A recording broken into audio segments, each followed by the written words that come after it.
छत्तीसगढ़ में BJP mission 2023 की तैयारियों में जुटी है। बीजेपी का फोकस उन इलाकों में है जहां उसे 2018 में उम्मीद के मुताबिक नतीजे नहीं मिले थे, खासकर बस्तर में। दरअसल बीजेपी को बस्तर में आदिवासियों का दिल जीतने की चिंता सता रही है, क्योंकि पिछली बार पार्टी का बस्तर से सुपड़ा साफ हो गया था। अब 2023 से पहले हार के कारण तलाशने और आदिवासियों की नाराजगी को दूर करने बीजेपी प्रदेश अध्यक्ष और नेता प्रतिपक्ष इन दिनों बस्तर दौरे पर है। बीजेपी प्रदेश अध्यक्ष अरुण साव दावा कर रहे हैं कि इस बार बस्तर की 12 सीटों पर बीजेपी की जीत होगी। बस्तर संभाग की सभी 12 सीटों पर दमदारी से चुनाव लड़ेंगे। पहले भी बस्तर की जनता ने हमको आशीर्वाद दिया है, अच्छा खासा आशीर्वाद दिया है, और आज बस्तर की भी जनता ये मान रही है कि बस्तर भारतीय जनता पार्टी के हाथों में ही सुरक्षित रहेगा। इधर बीजेपी की इस पूरी कवायद पर कांग्रेस ने तंज कसा है। मुख्यमंत्री ने कहा है कि बस्तर को बीजेपी पसंद नहीं है, क्योंकि बीजेपी ने बस्तर के हित के लिए कोई काम नहीं किया। वहीं कांग्रेस के वरिष्ठ विधायक सत्यनारायण शर्मा ने कहा, बीजेपी इस बार प्रदेश भर में 20 सीट भी नहीं जीत पाएगी। पहले भी बस्तर के लोग उससे नाराज थे, तब भी 2 बार से लगातार वो भारतीय जनता पार्टी को वो पसंद नहीं कर रहे थे। अब भारतीय जनता पार्टी ने ऐसा कोई काम नहीं किया जिससे बस्तर के लोग उसे पसंद करें। भारतीय जनता पार्टी के 14 विधायक हैं, बहुत जोर मारा, 2 और संभावित हो सकते हैं, 16 हो जाएंगे। लेकिन मेरा अनुमान है, कार्यकर्ताओं की ये आकलन है कि 20 से ज़्यादा भारतीय जनता पार्टी को कोई इजाफा होने वाला नहीं। अधिकतम 20 सीट ही प्राप्त कर पाएंगे, चाहे कुछ भी कर लें। विधानसभा चुनाव में बस्तर काफी अहम किरदार निभाता है। इतिहास गवाह है, जिसने बस्तर जीता छत्तीसगढ़ में सत्ता उसने पाई। आंकड़े बताते हैं कि साल 2008 में बीजेपी को बस्तर संभाग में कुल 12 में से 11 सीटें मिली। 2013 में बीजेपी यहां से महज 5 सीटें ही जीत पाई थी। 2018 के चुनाव में बस्तर से बीजेपी का सुपड़ा साफ हो गया था और कांग्रेस को बस्तर की 12 सीटों पर जीत मिली थी। ऐसे में सियासी दलों के लिए बस्तर के आदिवासी वोटर्स का दिल जीतना बेहद अहम होगा। कुलेश्वर पांडे, रायपुर, बंसल न्यूज। नमस्कार, मैं हूं दीपक मिश्रा और छत्तीसगढ़ आज का हमारा मुद्दा है बस्तर में ऐसे होगी वापसी। छत्तीसगढ़ में बीजेपी ने आदिवासी वोटर्स की चिंता करते हुए 2018 में हुई हार के कारण तलाशना शुरू कर दिया है। बीजेपी का फोकस बस्तर पर ज्यादा दिख रहा है, क्योंकि 2018 में बीजेपी यहां से एक भी सीट नहीं जीत सकी थी। लेकिन 2023 से पहले बीजेपी इस इलाके में एक्टिव दिख रही है। बीजेपी प्रदेश अध्यक्ष अरुण साव और नेता प्रतिपक्ष बस्तर के दौरे पर हैं। हालांकि कांग्रेस उनके दौरे पर तंज कस रही है। कांग्रेस का कहना है कि आदिवासी वोटर्स पिछले चुनाव में बीजेपी को पूरी तरह से नकार चुके हैं। तो चलिए चर्चा करेंगे आज इसी मुद्दे पर कि आखिर बीजेपी कैसे वापसी करेगी बस्तर में। जो मेहमान चर्चा में हमारे साथ जुड़ रहे हैं, जल्दी से पहले उनसे मुखातिब हो जाइए, मिल लीजिए। सुशील आनंद शुक्ला जी, संचार प्रमुख, कांग्रेस के प्रवक्ता भी हैं। बहुत स्वागत है आपका सुशील जी। बीजेपी से विधायक रजनीश सिंह जी हमारे साथ जुड़ रहे हैं और वरिष्ठ पत्रकार, छत्तीसगढ़ की राजनीति को करीब से देखने वाले ईवी मुरली साहब भी हमारे साथ जुड़ रहे हैं। तीनों का बहुत स्वागत है। सबसे पहले मुरली साहब, आपसे ही मैं शुरुआत करना चाहूंगा चर्चा की। ये बात बिल्कुल सत्य है, आप भी जानते हैं, इतिहास गवाह है कि जिसने बस्तर को जीत लिया उसने लगभग मानो सत्ता में अपनी सरकार बना ली। 2008 का विधानसभा चुनाव हम देखते हैं, बीजेपी बहुत शानदार प्रदर्शन करती है, सभी सीटें जीतती है। उसके बाद जब अगला चुनाव आता है 2013 का, तो सीटें लगभग आधी हो जाती है और 2018 में बीजेपी का सुपड़ा साफ हो जाता है। तो यहां बस्तर के वासी बीजेपी को सिरे से नकार देते हैं। कैसे देख रहे हैं आप बीजेपी की इस तैयारी को और अगले साल होने वाले इस चुनाव को, बीजेपी की तैयारी को? चुनाव के लिए अभी लगभग 1 साल से भी कुछ ज्यादा समय बचा हुआ है और इसके लिए अभी भारतीय जनता पार्टी अपना चुनाव की तैयारियां, रणनीति तैयार कर रही है और इसके तहत उनके जो नए प्रदेश अध्यक्ष और लोकसभा और जो लीडर ऑफ ऑपोजिशन है वो बस्तर का दौरे पर है और भारतीय जनता पार्टी को ये पूर्ण विश्वास है कि वो इस बार बस्तर पर कुछ नया कर गुजरने में सक्षम होंगे और वहां पे उनका क्लेम यह है कि 12 से 12 सीट वो जीत जाएंगे। लेकिन यदि हम पिछले कुछ समय के भारतीय जनता पार्टी के राजनीति को यहां देखें, भारतीय जनता पार्टी का बस्तर में जो परफॉर्मेंस रहा है वो कंसिस्टेंटली डिक्लाइन हुआ है। पिछले अगर वो 11 सीट जीतने के बाद 5 और फिर 0 की स्थिति पर आया है, तो इस वक्त भारतीय जनता पार्टी को बस्तर को जीतना है तो कड़ी मेहनत की आवश्यकता है। लेकिन भारतीय जनता पार्टी के जो नेता है वो बिल्कुल तैयार लग रहा है और मुझे लगता है कि वो रणनीति और राजनीतिक तौर पर वहां पे बस्तर को फोकस करके काम कर रही है, जिसके चलते वो इस आत्मविश्वास से पूरे भरपूर है और ये कह रहे हैं कि 12 सीट जीतेंगे। अगर आप कांग्रेस की तरफ देखें, कांग्रेस पिछले चुनाव में वहां पूरे के पूरे सीट जीता है और भारतीय जनता पार्टी को ट्राइबल, वैसे भी कहा जाता है कि ट्राइबल का जो वोट है वो कांग्रेस के लिए ही रहता है और वह ट्राइबल एरिया कांग्रेस का सिटाडेल है। लेकिन पिछले 15 साल में देखेंगे कांग्रेस वहां पे बहुत ज्यादा कुछ नहीं कर पाई, लेकिन धीरे धीरे कंसिस्टेंटली वो वहां पे अपना पांव जमाया है और पिछले चुनाव में पूरे के पूरे 12 सीट वो जीतने में सक्षम रहे। मुझे लगता है कि इस बार के चुनाव में जो टक्कर है वो कांटे की होगी। भारतीय जनता पार्टी अपने तरीके से सीट निकालने की कोशिश करेगी और कांग्रेस अपने सीट को मेंटेन करने के लिए अब ये लड़ाई लड़ेगी। तो बड़े कांटे की टक्कर होने की स्थिति है बस्तर में। चलिए मैं लौटूंगा आपके पास। मुरली साहब ने बहुत अच्छे तरीके से समझाया और देखिए बिल्कुल स्पष्ट है जो 2018 के विधानसभा चुनाव के परिणाम आए हैं। हालांकि बीजेपी को इस बार जरूर काफी मेहनत करनी होगी और बस्तर ही नहीं, समूचे प्रदेश की 90 सीटों पर हम बात करें तो बीजेपी को अगर कमबैक करना है, सत्ता में अगर वापस आना है तो मेहनत बहुत करना होगी। संगठन भी अब पूरा बदल चुका है। रजनीश जी, आप बेहतर तरीके से समझते हैं, अलग अलग बैठकों में भी आप शामिल हो रहे हैं। मैं देख रहा हूं प्रदेश अध्यक्ष बदल चुका है, नेता प्रतिपक्ष बदल चुका है, आपकी पूरी संगठन की हम देखें तो बागडोर अब नए नए चेहरों को दी गई है। किस तरह की तैयारी आपकी पार्टी बस्तर को जीतने के लिए खासतौर पर या ओवरऑल प्रदेश की 90 सीटों को हम देखें तो कर रही है? क्योंकि आदिवासियों के मसले पर आज हम बात कर रहे हैं। क्या कारण रहता है कि 2008 में आदिवासी जो आपकी पार्टी को भरपूर वोट देते हैं वो 10 साल बाद नकार देते हैं आपको? देखिए दीपक जी, भारतीय जनता पार्टी का फोकस सिर्फ बस्तर नहीं है। पूरा 90 विधानसभा में हमारे सभी लोग, कार्यकर्ता से लेकर के सभी पदाधिकारी, नेता लोग बहुत मेहनत कर रहे हैं और करते आए हैं। ऐसा नहीं है कि भारतीय जनता पार्टी इसको पहले बार कर रही है। रही बात बदलाव की, तो वो संगठन हमारा सतत चलने वाला है, उसमें होते रहता है। लेकिन भारतीय जनता पार्टी पूरे 90 विधानसभा में मेहनत कर रही है। रही बात बस्तर की, तो भारतीय जनता पार्टी, जैसे कि हमारे पत्रकार जी बोल रहे थे, वरिष्ठ पत्रकार हैं, कि भारतीय जनता पार्टी का सुधार हुआ इसमें। पहले एसटी या एससी वोट बीजेपी के दृष्टि से हमको बहुत मेहनत करने के बाद भी कहीं ना कहीं हम पीछे रह जाते जी। लेकिन पिछले 10-15 साल से यदि हम देखें, पूरे भारत को देख लें, भारत में आज सबसे ज्यादा एसटी सीट भाजपा के पास है लोकसभा की दृष्टि से, एससी सीट भाजपा के पास है। और इसी प्रकार से 15 सालों में, ठीक है थोड़ा सा 13 में हम वहां पर कम आए, लेकिन 18 का चुनाव वो ये सरकार के जो घोषणा पत्र है और अन्य भी कारण रहे, उसमें यदि जाऊंगा तो लंबा समय होगा जी। इस कारण से ये भारतीय जनता पार्टी वहां पीछे रह गई और कई सीट पर हम बहुत कम मार्जिनल वोट से भी हारे हुए। ठीक, ये तो आपने के बावजूद जी रजनी जी, ये तो आपने समझा दिया कि क्या कारण रहा पिछले चुनाव में जनता का साथ नहीं मिला। लेकिन अभी प्रदेश अध्यक्ष अरुण साव जो दावा कर रहे हैं कि इस बार सभी 12 सीटें हम जीतेंगे, कुछ आधार तो होगा सर? किस आधार पे कह रहे हैं कि सभी सीटें जीत जाएगी बीजेपी? देखिए दीपक जी, बस्तर के लोग अच्छी तरह से जानते हैं कि 2000 में छत्तीसगढ़ बना और 2003 तक कांग्रेस की सरकार थी, तो क्या होता था। नमक के लिए 80-80 किलोमीटर आते थे, उनकी क्या स्थिति थी। भारतीय जनता पार्टी 3 से 18 में आने के बाद हमारे वनवासी भाइयों के जीवन में, शिक्षा में, रहन सहन में जो सुधार हुआ है, खान पान में, शिक्षा दीक्षा में बहुत बड़ी परिवर्तन आई।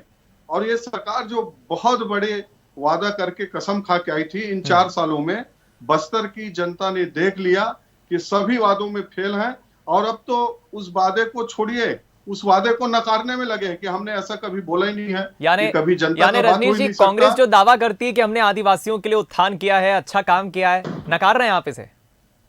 कुछ हुआ ही नहीं है, वहीं की जनता बोल रही है। और देखिएगा, अभी 1 ही साल है, ज्यादा दिन नहीं है। ठीक, बस्तर में 12 की 12 सीट कांग्रेस हारेगी। अभी आत्ममुग्ध रहे, बिल्कुल रहे। कोई ऐसा काम नहीं किया है कि वहां के लोग जो हैं इनको वोट दें। कोई चलिए, ऐसा काम नहीं है। मैं लौटूंगा 3-4 रजनीश सालों जी, मैंने आपको भरपूर वक्त दिया। सुशील आनंद जी से मैं समझना चाहूंगा।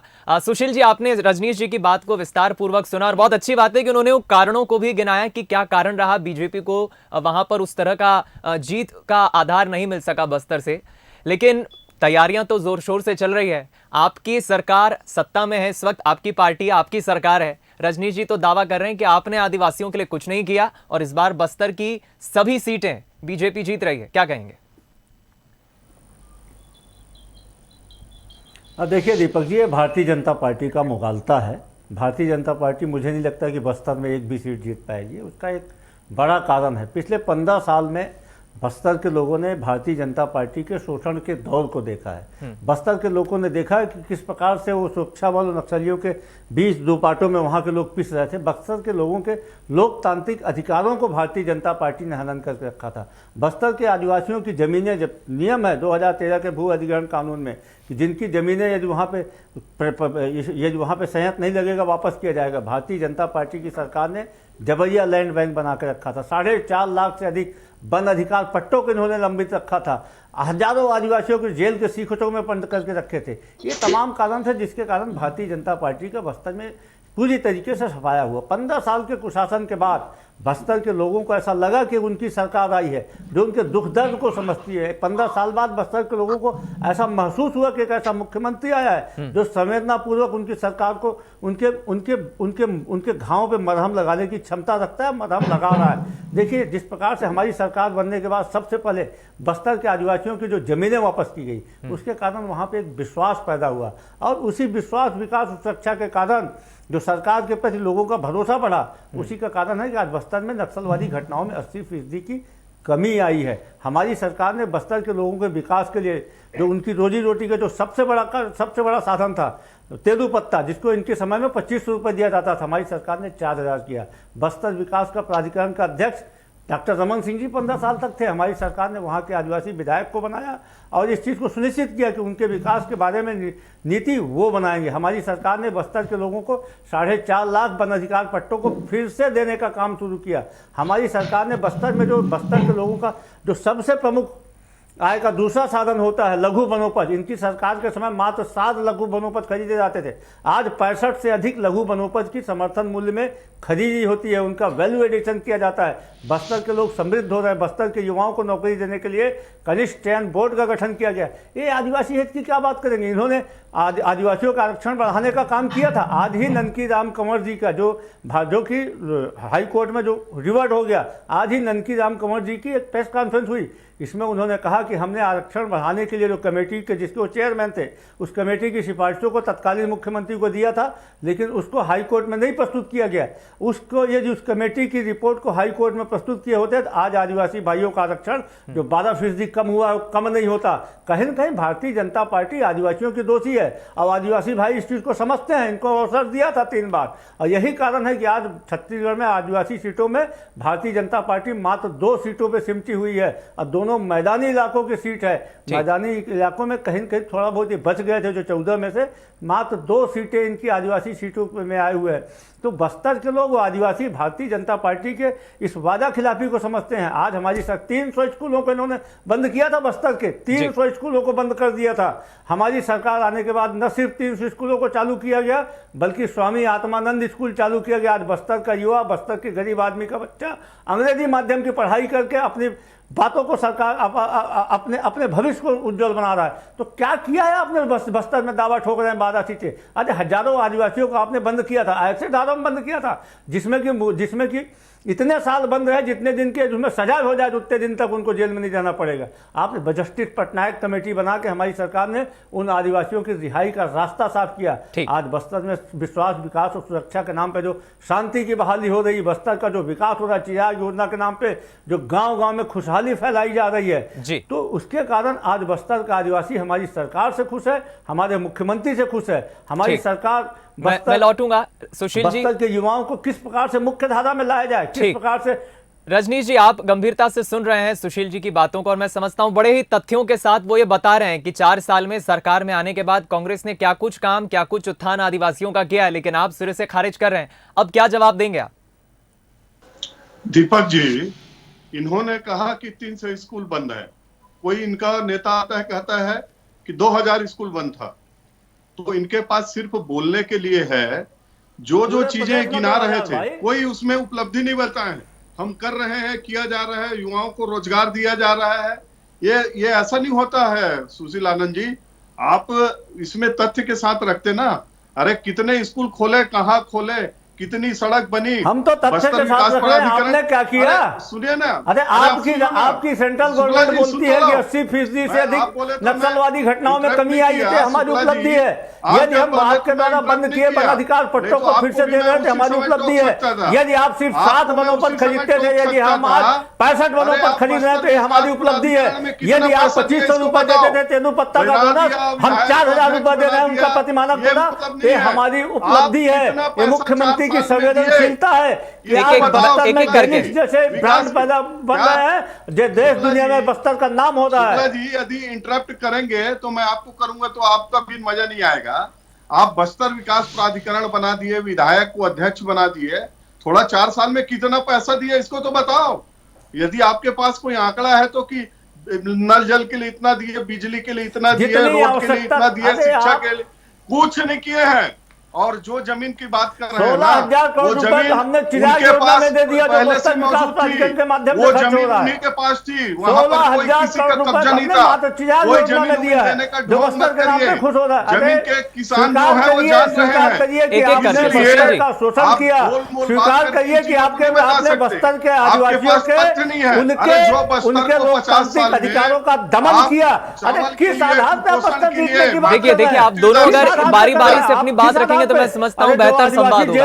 आप दोनों एक साथ रहेंगे तो दर्शक कुछ समझ नहीं पाएंगे। रजनीश जी, सुशील जी, मैं लौटूंगा आप दोनों के पास, एक बार फिर लौटूंगा। मुरली साहब, एक छोटा सा रिएक्शन आपका, क्योंकि आप दोनों हमारे मेहमानों को सुन रहे हैं। मैं सार इतना ही निकाल पा रहा हूं। कांग्रेस कह रही है कि 15 साल सत्ता में रहते हुए बीजेपी ने कुछ काम नहीं किया, इसलिए 2018 में जनता ने उन्हें सिरे से नकार दिया। 4 साल में कांग्रेस ने काम बहुत किया है, अगले चुनाव में फिर जनता का वोट मिलेगा। लेकिन बीजेपी फिर यह दावा करती है कि 4 साल आदिवासियों के लिए कोई काम नहीं हुआ। लेकिन दोनों मेहमानों की चर्चा आप सुन रहे हैं, क्या कहेंगे? दीपक जी, सबसे पहली बात तो यह है कि अगर भारतीय जनता पार्टी ट्राइबल्स के लिए वहां पे जो क्लेम है कि हमने बहुत काम किया है वो सही होता तो शायद 15 साल बाद ये बुरी स्थिति उनको नहीं होती। और कांग्रेस का जो दावा है कि 4 साल में उन्होंने बहुत कुछ काम किया है, तो अभी 1 साल बाद उन्होंने जो काम किया है उसका रिजल्ट इनको मिलेगा।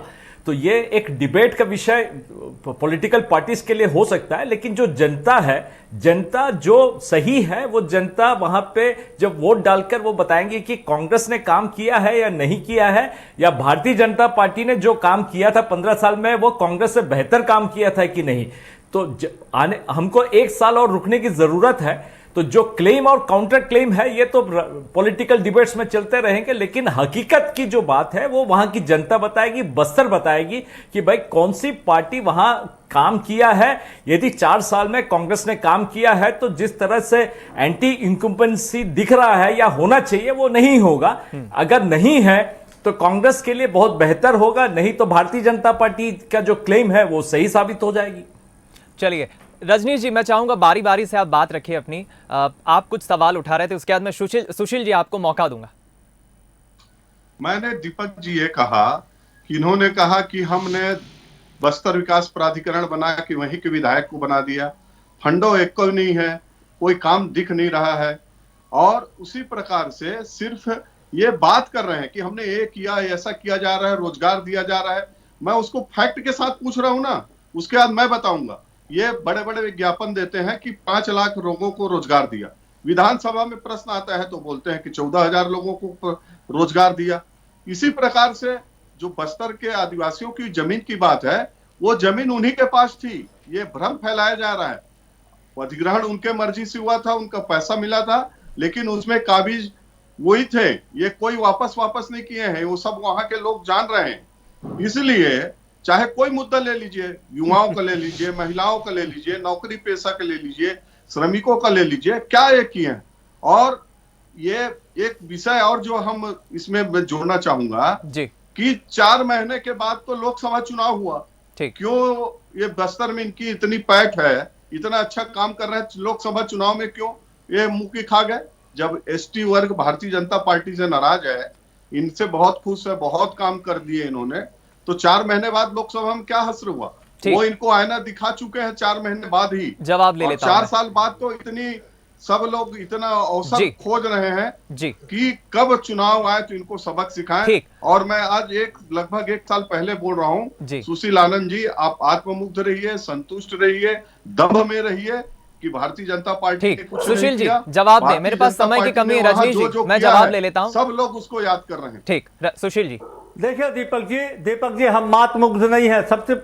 सबसे पहली बात तो आदरणीय विधायक महोदय जी की जानकारी होना चाहिए कि जब पूरे देश में आपने राष्ट्रवाद के नाम पे देश की जनता को ठगने का काम किया, तब भी बस्तर के आदिवासियों ने बस्तर से कांग्रेस के सांसद को चुनाव जिता के बताया, क्योंकि उन लोगों को भरोसा था। जिस जमीन की आप मुझे तो शर्म आ रही कि आप इतने जैसा विद्वान व्यक्ति बोलता है कि जमीनें वापस नहीं, लैंड बैंक बना के रखा था आपने जमीनों को, आदिवासियों की जमीनों को आपने छीन लिया था। हमारी सरकार ने 2013 के अधिग्रहण कानून के आधार पर उसको वापस किया। अरे माननीय विधायक जी, वही बस्तर था 15 साल तक जहां डायरिया और मलेरिया से हजारों लोग मरते थे। आज हाट बाजार क्लिनिक के माध्यम से लोगों को इलाज उपलब्ध हो रहा है। आज उस बस्तर के लोगों को पढ़ाई मिल रही है। स्वामी आत्मानंद स्कूल के माध्यम जो बस्तर के लोगों के आपने शिक्षा के अधिकार को छीन लिया था, उनको स्वतंत्र होकर सांस लेने का अधिकार जो आपने छीन लिया था, हमारी सरकार ने उसको बहाल किया। आज कांग्रेस की सरकार के प्रति भरोसा बढ़ा है कि बस्तर आज शांति की बहाली को जा रहा है। आज कांग्रेस की सरकार के ऊपर में भरोसा बढ़ा है कि बस्तर के लोगों की रोजी रोटी के साधन उपलब्ध हुए। 7 लघु बनोपज वही बस्तर है, वही छत्तीसगढ़ है, वही वन है, वही बनोपज है। सिर्फ 7 बनोपज खरीदते थे आप। सर मानी चाहिए 15 साल तक। अरे वादा किया था हर आदिवासी को 10 लीटर जर्सी गाय देने का, कहाँ दिया? एक भी आदिवासी को दिया? वादा किया था हर आदिवासी परिवार से को नौकरी देने का, कितनों को नौकरी दिया? आपका वादा खिलाफी आपको ले डूबा है। और आने वाले 2023 के चुनाव में भारतीय जनता पार्टी को आदिवासी समझ रहे हैं। जो सुशील जी बड़ी जिम्मेदारी से ये बातें कह रहे हैं, अपने काम भी बता रहे हैं सत्ता में आने के बाद सरकार के, लेकिन रजनीश जी के भी अपने तथ्य हैं। लेकिन ये देखना बड़ा दिलचस्प होगा कि अगले साल आदिवासियों का साथ किसे मिलता है, क्योंकि बीजेपी मेहनत तो काफी कर रही है और सुशील जी की बातों से भी मैं इतना समझ पा रहा हूं कि मेहनत कांग्रेस ने भी की है। मेरे पास चूंकि समय की कमी है, इसलिए अब इस चर्चा को हम यही विराम देंगे। सुशील जी, रजनीश जी और मुरली साहब, आप तीनों का बहुत शुक्रिया चर्चा में शामिल होने के लिए, हमारे साथ जुड़ने के लिए। तो अब देखना होगा आदिवासियों को आखिर कौन साध पाता है। इस चर्चा में फिलहाल इतना ही, दीजिए इजाजत, नमस्कार।